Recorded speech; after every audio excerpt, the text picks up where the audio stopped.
What's going on, everybody? And otakuins. Yeah. I'm not gonna get that right. I'm You never gonna literally get that just right. got it right. No, I'm never gonna get it right. Anyways, what's going on, everybody? What's up, guys? Welcome back to the show. As you can see today, we definitely do have a special guest. He's gonna introduce himself in a second. As for this episode, we've been waiting to do this for quite a long time. We wanted to introduce him, bring him on the show, to tell us about himself and all that kind of stuff. Show us what he's got, all his knowledge on TCG, all his knowledge on the Funko Pop community. So, David, if you want to go ahead and introduce our special guest, we Of can get course, right of into it. course, of course. So today we are joined with a very, very, very special guest. We're joined with my boy Rick, or Experienced Rick. He has a nice little stream on Whatnot where he brings in buku money because he has all the goods Buku money. everyone. Yes, buku money because he has everything everyone needs, especially that set three. I'm gonna need you to talk about that because that's like a whole thing that I'm really Yeah. trying to learn more about. He's also a co-owner of Crimson Kings. So probably a couple months ago, we went to Crimson Kings. They Yep. had recently opened up their collectible store. So he's a co-owner of that. So you're going to tell us all about that. Rick, if you want to go ahead and tell us Yeah. about yourself, introduce yourself. Yeah. So, Experience Rick is my handle on all social media platforms, Instagram, blah, blah, blah, blah, all the way down the list, Twitter, Facebook. I think I even have a Pinterest out there somewhere. But yeah. And most people know me online, at least from streaming on Whatnot, which is a buying and selling app that's gotten very popular. And I've amassed about 8.4K followers now, so just over 8,000 followers. Nice. I go live daily there. I do Funko streams in the morning, and then I come in. We'll get into Crimson King stuff. Then I come in and run the store Monday through Thursday. And then I do my Hero streams in the evenings, and this is just on the heels of a release 3 days ago of Set Three, which was highly anticipated. So in a nutshell, I'm the My Hero TCG guy and co-founder here of Crimson Kings. So So, what do you? Let me ask. Like, how did you get into the whole TCG gang and the store and stuff like that? And I guess My Hero specifically. Let me yeah, ask you that. yeah, absolutely. So I guess cliche. I think we all were into Pokemon at some point in our lives. Yeah. Uh, the journey starts 20 something years ago when begging your parents to go to I think Burger King had the gold plated ones, or Yeah. just literally trying to catch them all, whether it be in the Game Boy games.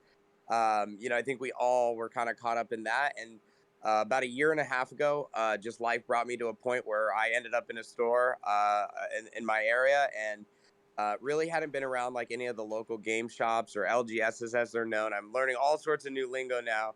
But about a year and a half ago, I just dove in all the way. I opened one pack of Pokemon cards, got a couple of good hits, and just kept going and going and going. And then over time, that expanded into, well, man, I've spent a lot of money on this stuff. I got to sell it. So obviously, eBay, I became a top seller there.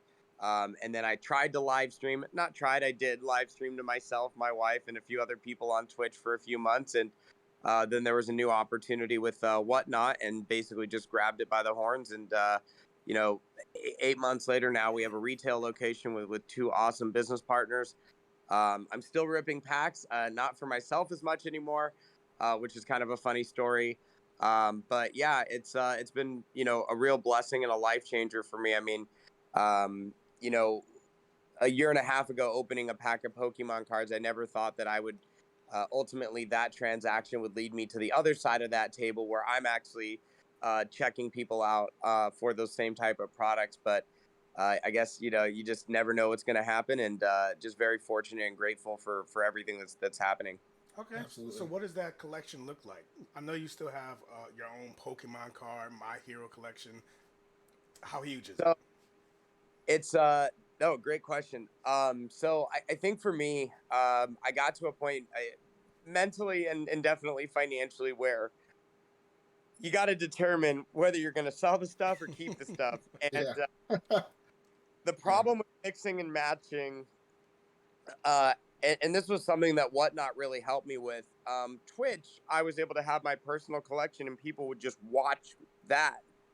But when you're on a live selling app or a live streaming app that is primarily focused on selling, I have a big rule of thumb. There's one exception to that, and that is my toga Q posket, because people don't know what Q You're gonna poskets are. eventually sell that thing, bro. I'm gonna say, but I think it's really important that anything that someone sees in front of the camera is for sale. At least the way that I try to do things, whether it be at the store, because then it gets into, I never liked those experiences where something would be potentially up for sale. I don't know.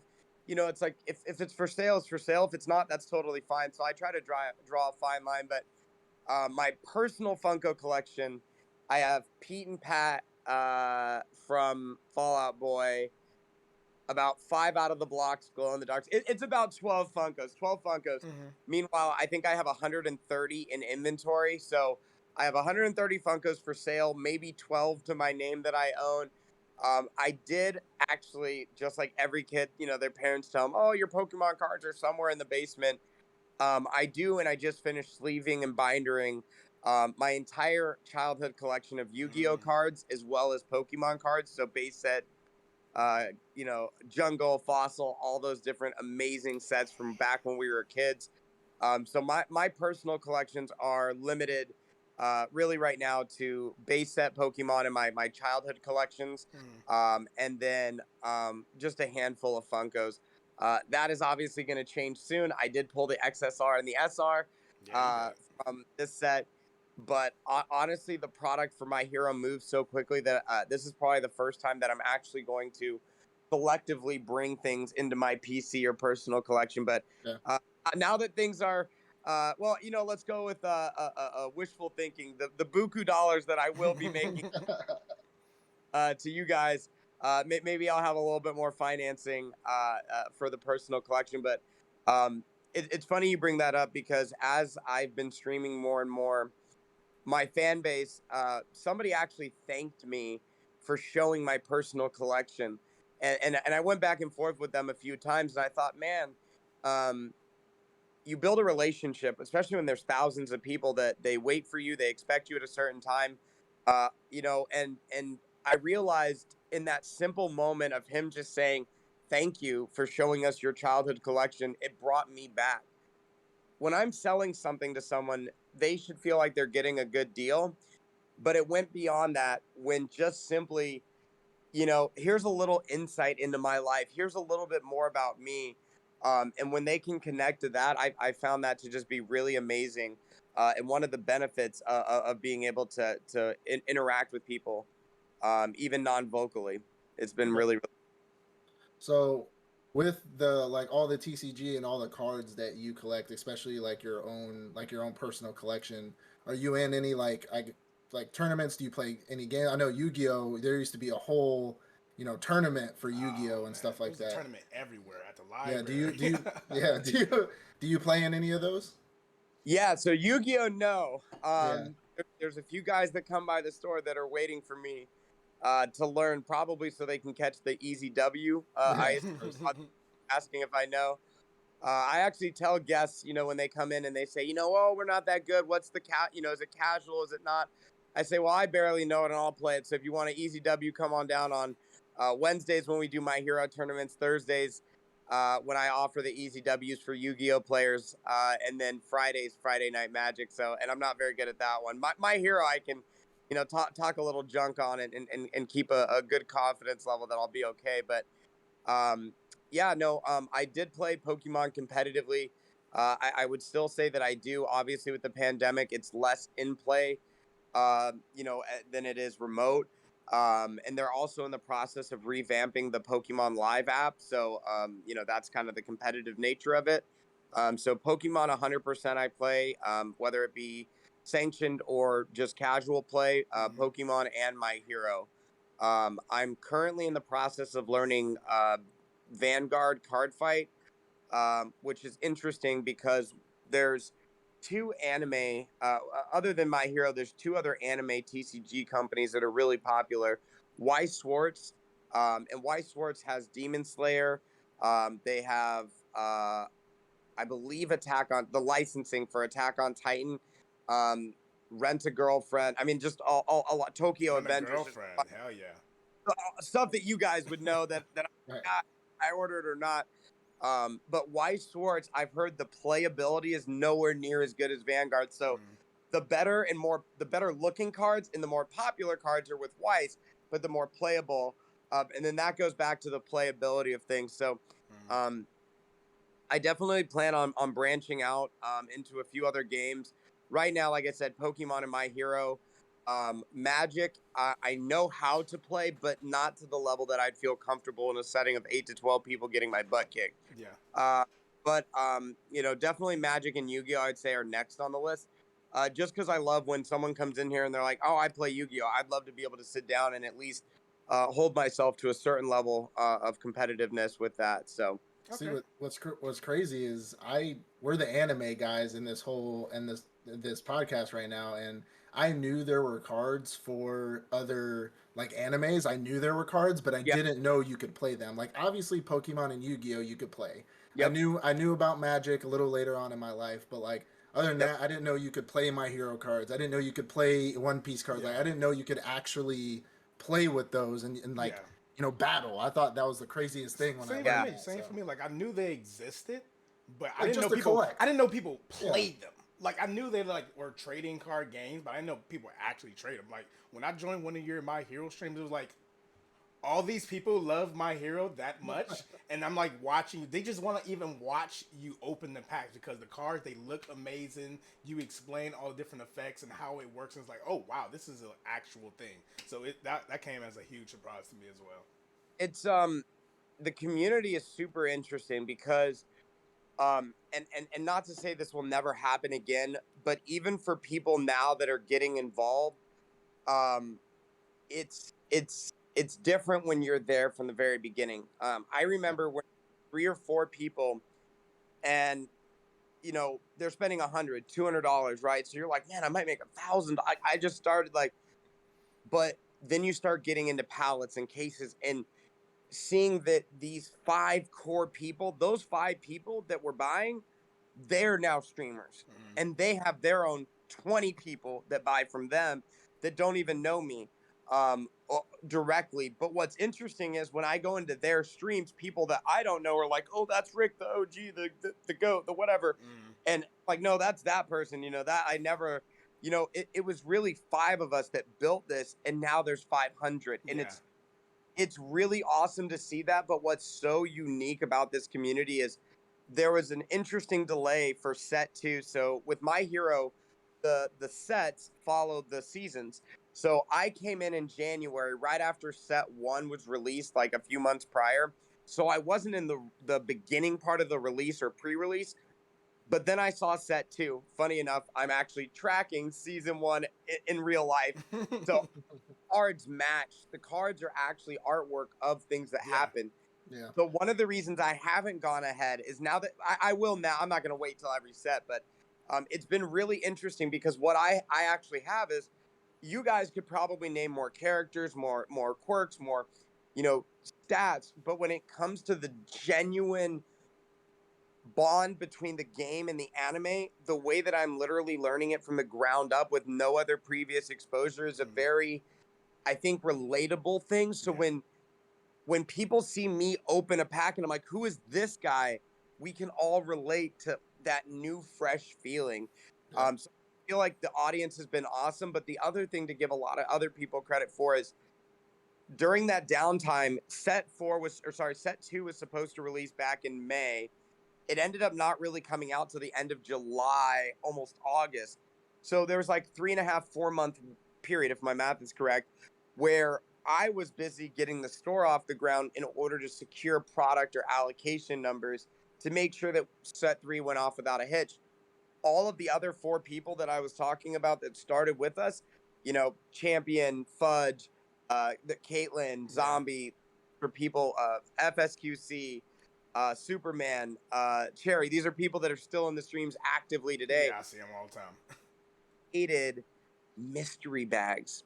So literally, the manufacturer failed to deliver the product. The audience was still there wanting to bite something, and you guys know with an anime, the hype goes away really quickly.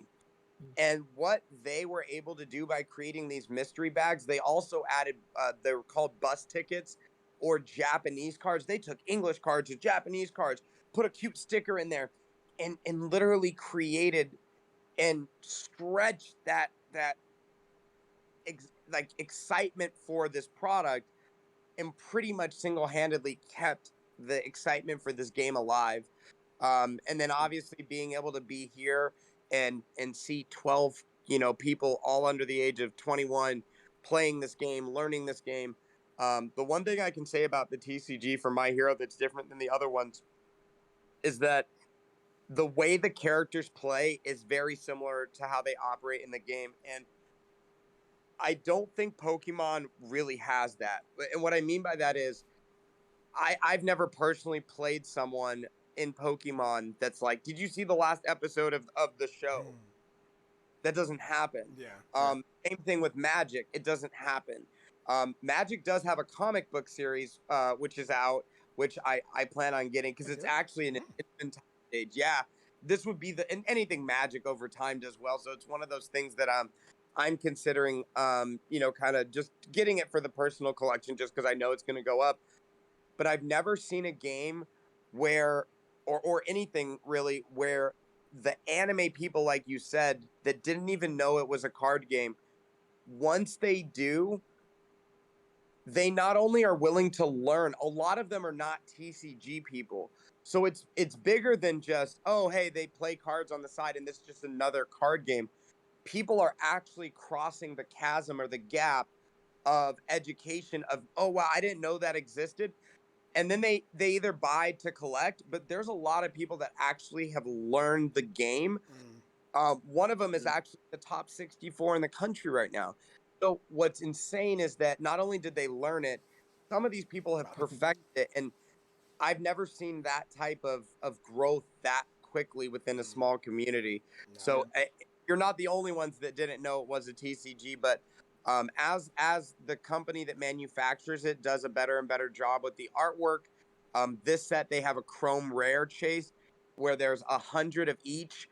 There's I think 6 different cards, character cards that have like a metal-like, chrome-like appearance, and people are just chasing them. It's So sexy. I seen it. It hey, is sexy. gorgeous looking cards. They are gorgeous looking cards. But as the company does better marketing efforts to attract My Hero by far is the most untapped, in my opinion, marketplace. Like we were talking about earlier, these animes have very aggressive small fan bases that are diehards. Um, but My Hero, I think, is very broad. Yeah. And even if you get 1% of the pie, it's a very active Yeah. 1%. It's a very mainstream and a lot of new anime watchers, like the younger generation, even a lot of the older generation. I like My Hero Academia. When he was willing to finally watch all the seasons, he's like, "Oh, this was pretty cool," and he's gonna watch the next season. So I definitely agree. It's very mainstream. A lot of people can easily follow along. It's a great starter anime, so that's always great. But we've got a lot into, of course, Whatnot and your My Hero Academia stream. I want to ask you a little bit about the store. Like Yeah. I've been to the store a couple of times. Maui's been to the store with me. It looks great. I want to know what inspired you to choose the stock that you chose, the way you designed it, the way it is designed. What inspired you?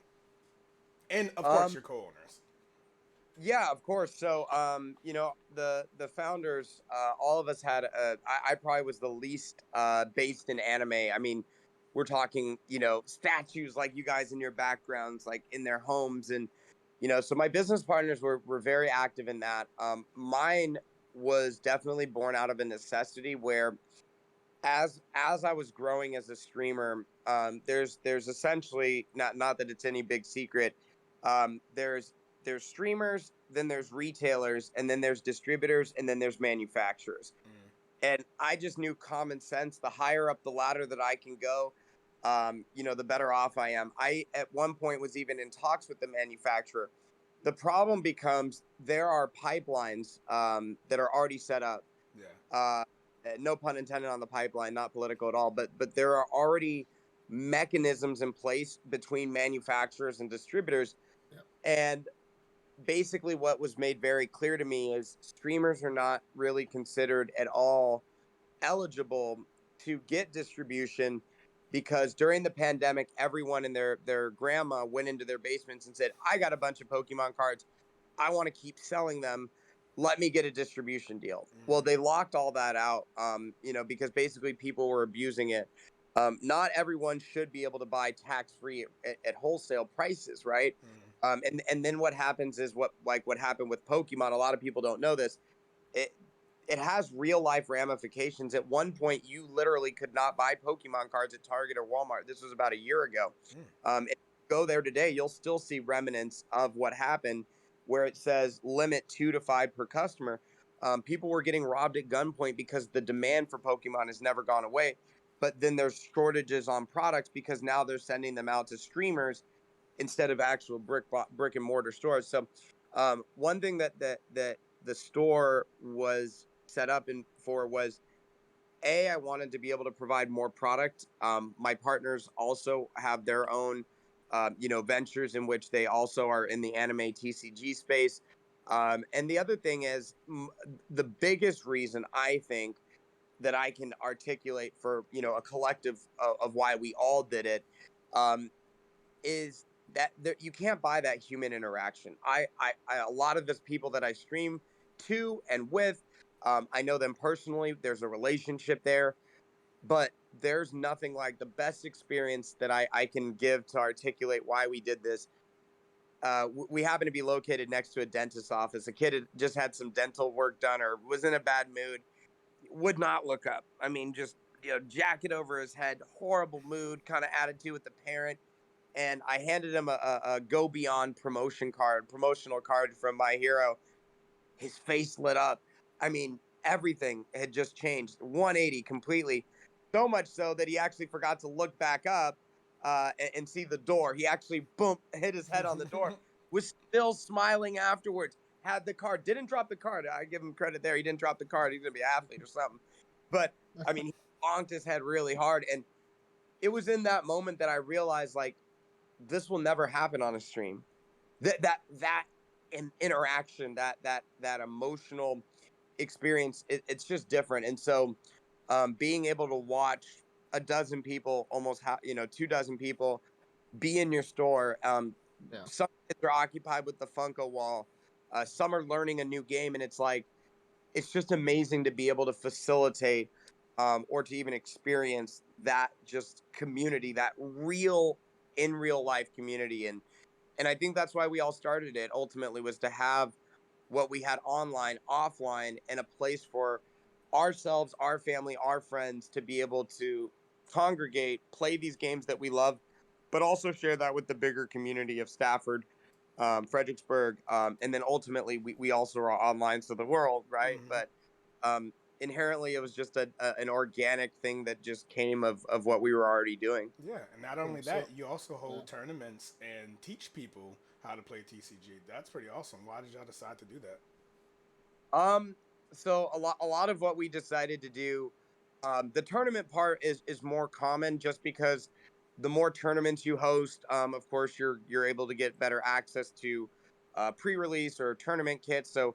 it goes hand in hand with building relationships with your distributors. It's natural that we're going to have tournaments. What is not as natural, literally, we have them right here. This was not intended, but we actually leave out demo decks. So entire decks that are fully playable.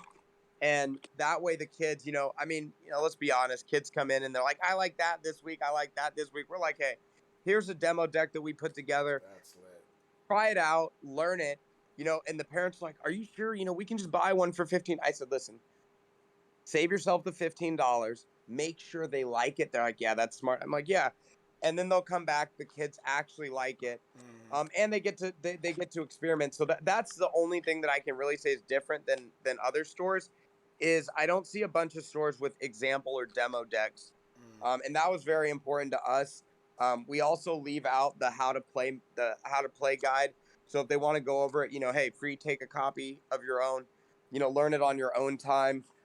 We even give them the play mats that show you where the cards go. So for beginners, it's really important that They may not know what life points are. And then it has a life point counter up here. It shows you your progressive difficulty. Not to get too nerdy with you guys, Yeah. but um, Trust me, we get nerdy enough. well, the other thing that we have when we do the tour of the store is we also have a section in the back where you can just go through it. Anything that doesn't shine, just take it. This is our bulk. These are things that, and if you find something in there that's amazing, go for it. One thing that when we set this store up was there's something magical about going into a card store and finding a $5 card in a 10-cent bin. We've all been there. And so when we came to certain decisions, we decided not to nickel and dime everything in certain areas, but in other areas, of course, our pricing is consistent with the market. We're Right. not undercutting. But there's certain things like, bulk cards. I'm not going to have a kid come up to the register. If he wants 50 cards, you got to pay for them. But, we're not going to hit you with 25 cents each card, So I think that our approach is different. We want kids to be able to, meet the minimum barrier to entry to get into these games, because a lot of the younger kids that are coming in here, they're getting allowance money and their parents are not paying for them. 9, 10-year-old kids where, I scored 2 touchdowns, Dad. That's $15. I guess he gets an extra. He gets $1 per point, and I guess that maybe he did a 2-point conversion. I'm trying to think about how that math works, but these kids are actually working their butt off to earn the money to come in and get the $5, $4 packs. So, not saying we're giving business Oh no, advice. we know that was us. Hey. That was us when we were kids. We have kids coming in here. I hope he gets his business degree. Coming in here and proposing these 4 or 5 way trades where he's going to trade into this, but then if he pulls this, he's going to deduct. And I mean, like amazing, like really complicated, complex, thought processes. And I've seen 8, 9-year-old kids. I currently have a losing record against one of the owner's sons who not even 9 yet. He beat me last week, and so he has his own little store in his room. So I was forced to pay for $8 worth of goods. I said, keep the 8. I need to come and win that back next week. I'm still 0-1. His son is still beating me. But it's crazy to think I'm trying my best, and this 9-year-old kid, it's awesome, right? But yeah, the tournaments are definitely a way for the community to get involved, and we are reaching out through different groups. We even have the robotics team, less about tournaments, but more about wanting to work with us on maybe doing some custom hat orders. So the community as a whole is just really gravitated to the event side of things, whether it be the tournaments. We're also going to do event rentals as well. If people want to rent the space on a Sunday, if you want to have a birthday party, or for the bigger tabletop games, Dungeons and Dragons, stuff like that. So I think just really allowing the community to tell us what they want, and then being able to accommodate that as best we can is really important for us. Cool. So what? So right now in the store, kind of like two questions. So what are you currently selling right now? What is your biggest stock in? And also, like, where do you see your store in the next 5 years? Like growing or like adding more to the collection, so on and so forth. More like 5 weeks to 5 months, instead of five. Nice. Um, so we'll go through what we have exactly in the store. I would say the biggest products that we have, Magic and Pokemon, My Hero, just because we're personally so vested into it. Um, and then Funkos. I think we have currently about 180 Funkos in inventory. You'll see fully stocked shelves on Pokemon, Magic, and then My Hero. And then we have a little bit of Digimon, Flesh and Blood, which is another in-person role-playing game. And then we also have MetaZoo, which is done, more online than in-person tournaments or anything of that nature. But yeah, those have been the ones that for us have just been really, really good as far as in the next 5 years. I know that we've already talked about expanding. Um, we have about 1,200 square feet here. Comfortably, we decided to go with the more comfortable. They're literally church chairs, if that makes sense. Um, we went with comfortability and space and room and kind of a clean look and a simplistic look than just a bunch of stuff all over the walls and a tight spaces, as many people like cramming them in like sardines in a can. And so comfortably we can fit about 24 people right now. We do have two pop-up tables, so we absolutely can get 32 in here on a stretch night. But we would like to eventually, obviously, be able to accommodate more people. Whether that means getting the place next to us, I'm assuming the dentist is doing fairly well. They just expanded, so unless we do really, really well, I don't think that will be happening on this side of the wall. But maybe on the other side, if there's something that changes, of course, we'd love to expand. That could be in the form of physically expanding this space, another space. But obviously being just three months into the official start, but doors open 2 months. Of course, we're going to wait to see how the Christmas season goes and where we are. But it's quite natural that even with the numbers of registered people every day for our tournaments, Wednesday through Saturday, that we're going to need a bigger space. That's apparent that we're going to need that. So whether that come in the form of renting a space, possibly having an offsite location that is just dedicated to larger tournaments or rental, just Yeah. that's all in the works. It's more in the idea stages of obviously as the company is growing, we're going to need that, but not too much thought on that.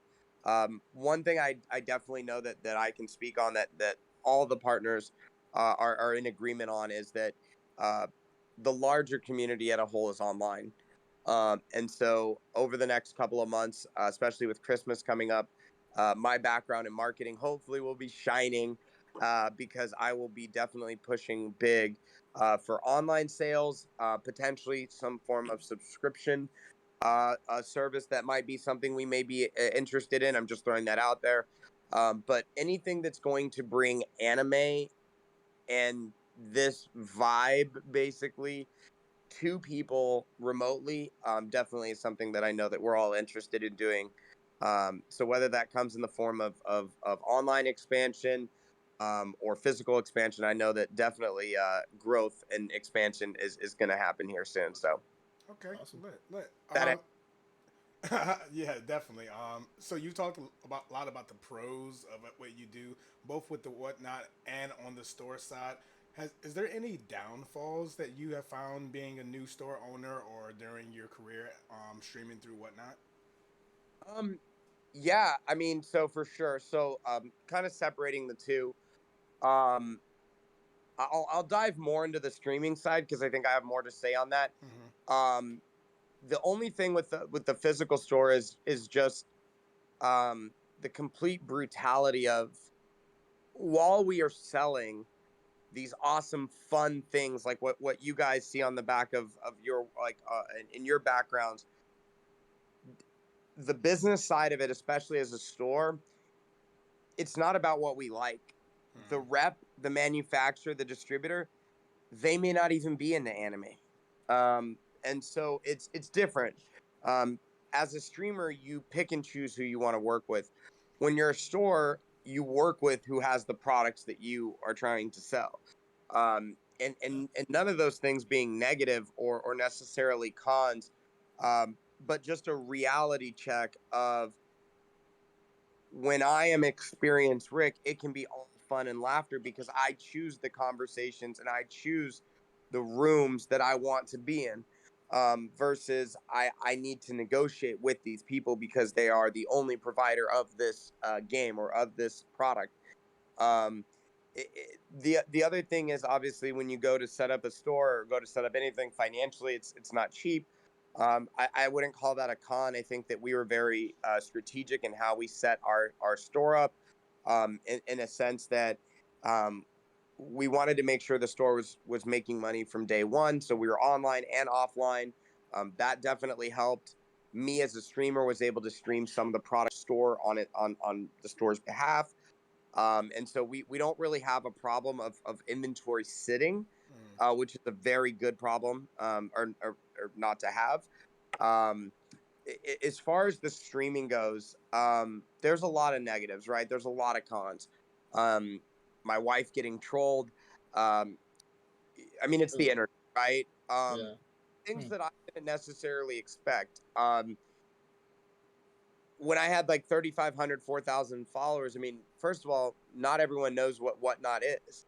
Um, I had one of my servers hacked, and it's debatable. I mean, I can't prove for a fact that it was, but when you start thinking about like, I'm a streamer now, I'm this entity that is out there, this known entity that even if someone doesn't have a personal problem with me, maybe my show overlapped theirs and they didn't get as many people to buy their product. I've definitely had some situations that I feel are connected to that as a streamer.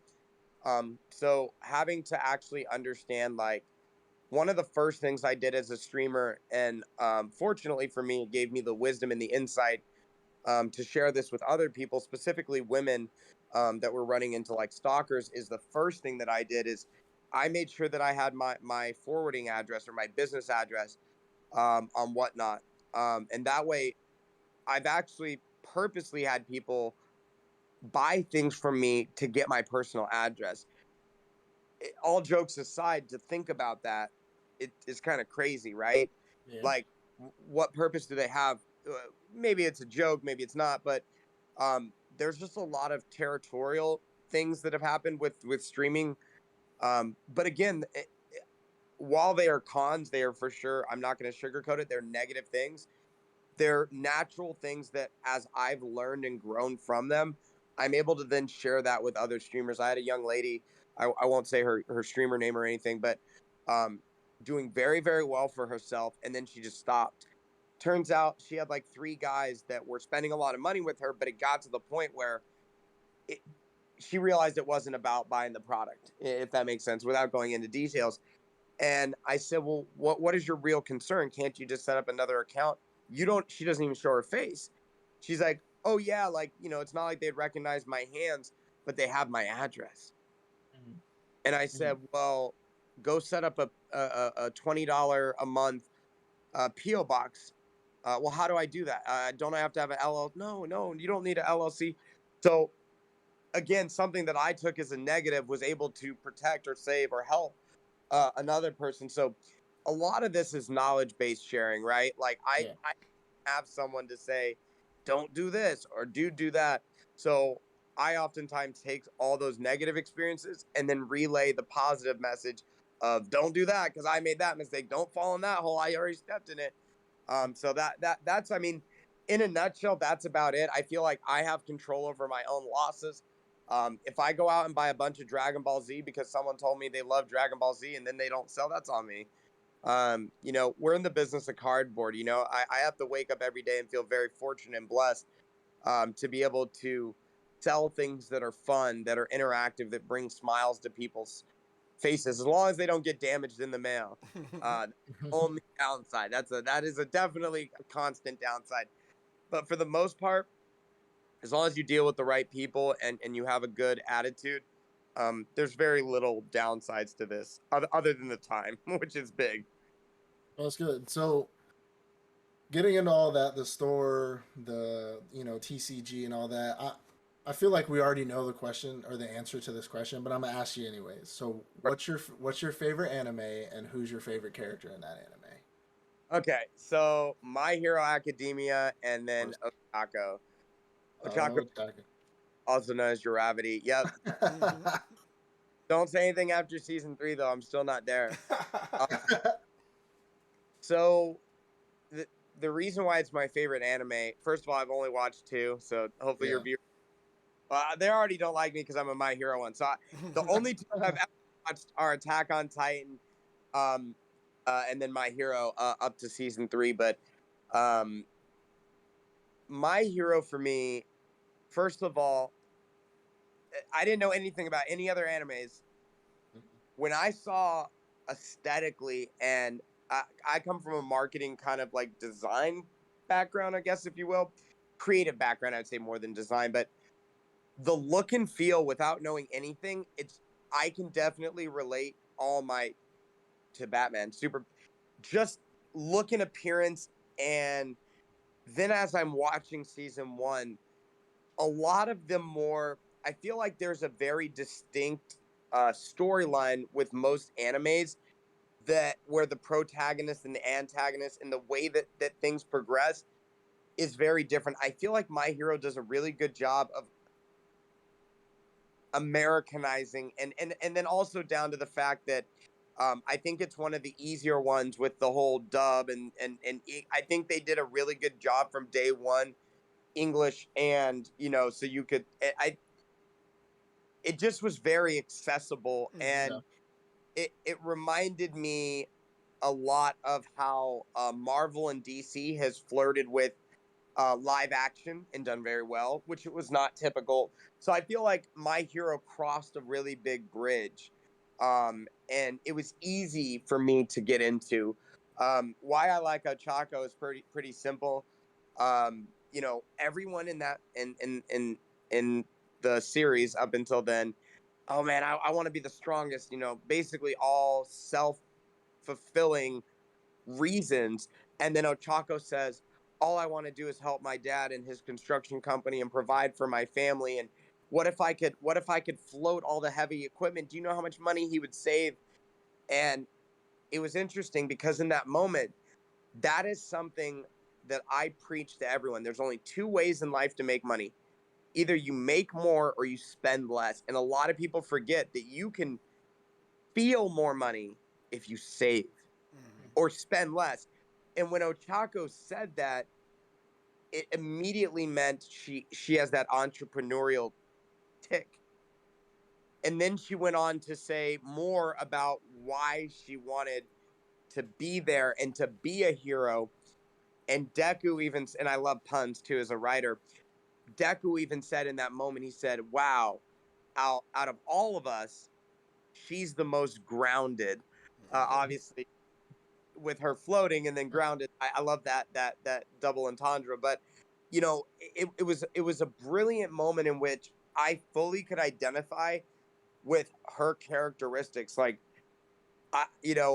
my mom pretty much raised me, so I always wanted to look out for my mom and my family and just make sure that she's okay and and she's obviously done well for herself. But it was just that thought of all these sacrifices are bigger than me in that single moment, like, and everyone else was selfish, but Ochako actually had reasons to be there, and I just gravitated. There we go. Uh, literally, it's gonna be all puns, but I literally it just synced up with me so well. So, everything that I is for the personal collection that I hold on to is Ochako related at this point. It's probably the deepest thing we have ever heard about why somebody's favorite anime character was that, which is a good thing. He's And cool. don't get me wrong, it's a good thing. Simple thing is, I feel like I try to be as selfless as possible, and it was just interesting that in that very beginning moment of all of them wanting to be the best hero, Yeah. that she was the only one that wasn't there for quote unquote bad reasons or Herself. ill reasons, and I just thought that was. But yeah, anyways, yeah. So there was found Ochako Uravity explanation of why I'm and I will buy anything Ochako, anything dollar amount. We got to give you shit because like you're a store, an anime store owner, and you do TCG cards, and you've only ever watched 2 anime. So we gotta at least we gotta pump that number up. Pokemon's not anime anymore. I'm sorry, what? You guys gotta give me some recommendations. So I'll have to tune in. I guess I'm not watching enough of your podcast. Oh no, we have recommendations all over. That actually goes back to a very interesting topic, which is actually not related to streaming nor the store, but one of the other things. My background is marketing. I have a company with about 8 to 10 staff that I've run since I was 17 years old. That's a whole nother podcast. But with that marketing business, I've gotten the opportunity to work with a lot of creative people. One of the sites that I own outright now, 100% of, is a Google News syndicated art blog called Artaholics, which, again, a whole nother topic. But let's not forget, these are playable card games. These are collectible. But there is an actual artist that makes those cards that pop.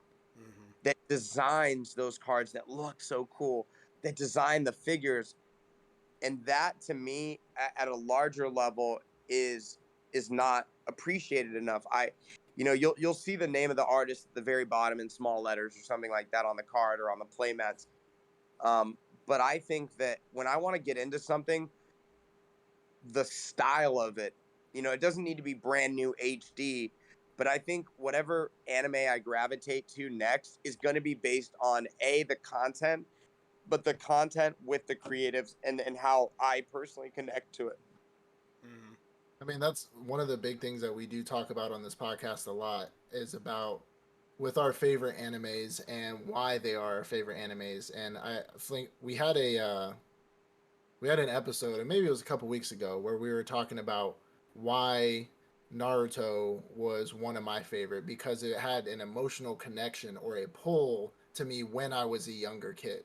Mm, Not to rehash that whole conversation we had, but I was a 10-year-old kid, like single mother, so on and so forth. yep. And Naruto was didn't have family, nobody was there for him. And then when he finally met his dad for the first time, it was like he was crying. He's like, "Where were you?" And so those emotional things are what bring people to the anime community.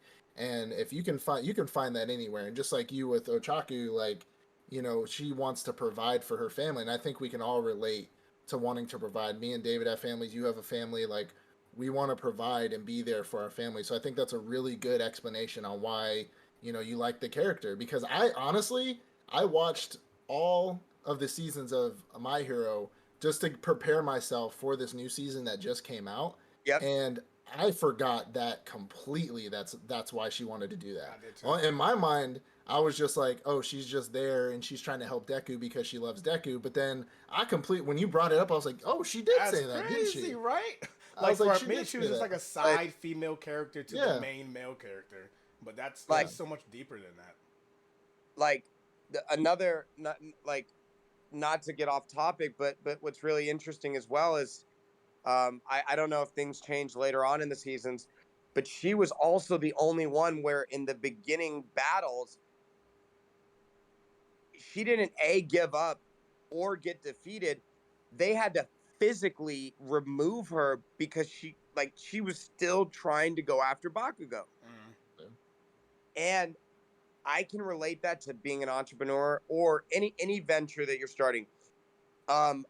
With live streaming it, I'm sure it's a little different for podcasts, but I mean the first what 2, 3, 4 podcasts, it's like, Mom, Dad, tune in, my like your friends, like it beats you up. I mean, I remember streaming a year and a half ago on Twitch to 2 people, or like, babe, go, tune in just so it looks like there's three at least, like, so we can make affiliate. What it's like, and everyone goes through that struggle, but you keep getting beat up and you keep pushing through. So again, going back to marketing and entrepreneurial, ventures, she also showed and exhibited those same characteristics that I personally have never seen another show. I think like Kevin Gates. Also, this is the way Kevin Gates describes him giving a performance. Like when he's like rapping, he says, "I'm going to give it my all. Like I'm going to die. Like physically until my body cannot. Like I'm going to yell. I'm going to scream until my body literally just they're going to have to carry me off the stage because this is how much I love what I do." And I don't think that you can see that in a lot of different characters across any spectrum, let alone just anime. Yeah. So that was just another reason to hype up yeah, Ochako. Nah, My you're hero. good. that's lit, bro. That's Got to lit. keep getting those little Ochako. That's Okay. So starting to wrap things up here, how can our viewers find you? So yes, you spoke a lot about Whatnot, but how can they access Whatnot? How can they find your store? Where can our viewers find Rick? Yeah, so Whatnot is an app on the Android or the Google store just as much as it is on the Apple store. It's just WHATNOT Whatnot.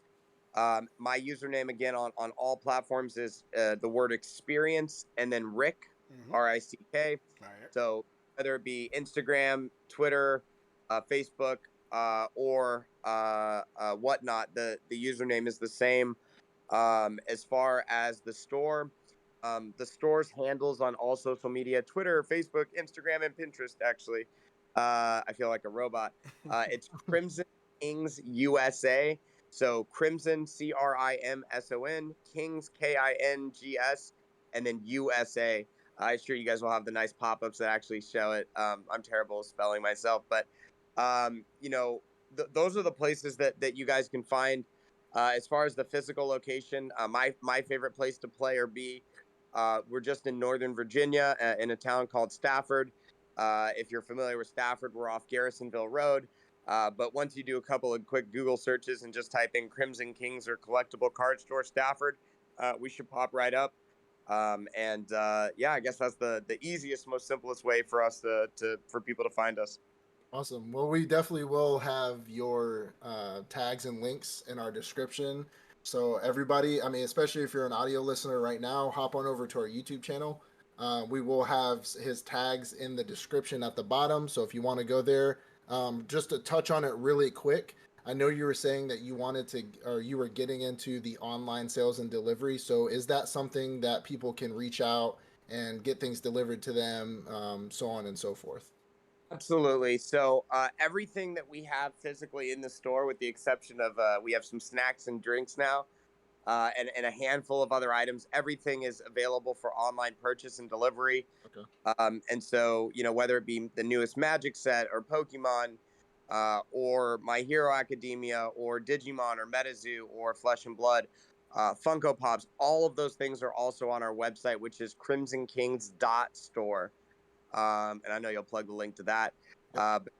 Everything that we have offline, with the exception of drinks and snacks, obviously, are basically online. People can have them shipped right to their door. Not a problem at all. All right, awesome. Well, we really appreciate you for coming on. We've been waiting for this for quite a while. Same here. We showed up to the store, we met, we did our little Instagram posts and everything like that, but it's finally great that we could actually have you on the store, and maybe sometime near in the future we'll have you again. So again, everybody, if you're watching, if you're listening on the audio version, hop on over to our YouTube channel at the Otaku Octagon, and its links will be in the description if you want to buy TCG cards, My Hero cards, Pokemon, hell, even the Funko Pops that they sell there. Or if you are local in the Stafford, Virginia area, pop him by the store, see what he has, talk to him, kind of get the experience that we're getting here. If that's all, peace out, everybody. Peace. Peace.